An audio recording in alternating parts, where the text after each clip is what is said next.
মানুষ, এটা গর্বের বিষয়। কিন্তু বর্তমানে সনাতন ধর্মী মানুষদের মধ্যে সনাতন ধর্মের মানুষ বলে যে গর্বটা থাকা উচিত এক অংশ নেই, যেটা কিন্তু আছে বিদেশিদের মধ্যে। একটা ছোট্ট প্রমাণ দিই, 25শে ডিসেম্বর পালন করেন? জোরে বলবেন যদি করে থাকেন, হ্যাঁ কি না? আরে কি বলতো এই দিনটা?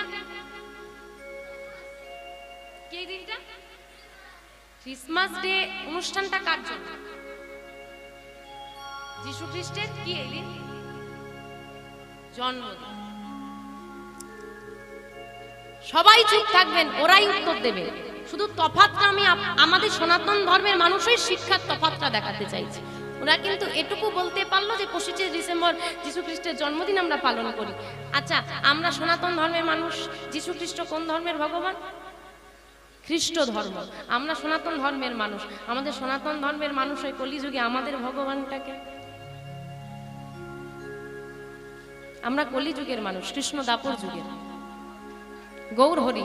তার জন্মদিনটা কবে বলতো?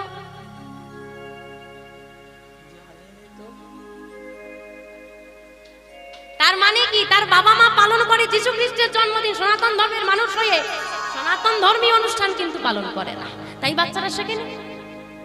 তাহলে আপনারা কি বলতে পারবেন আমরা সনাতন ধর্মের মানুষ? বলতে পারবো কাউকে কি গর্ব করে? অথচ দেখে আসুন, আপনি যে খ্রিস্টানদের যিশু খ্রিস্টের জন্মদিন দিয়ে টানাটানি করছেন, যেটা পালন করছেন, আনন্দ করছেন, তারা কিন্তু তাদের দেশ ত্যাগ করে আমাদের ভারতবর্ষের মাটিতে মায়াপুরে এসে পড়ে আছে, ভুলেই গেছে তাদের ভগবান।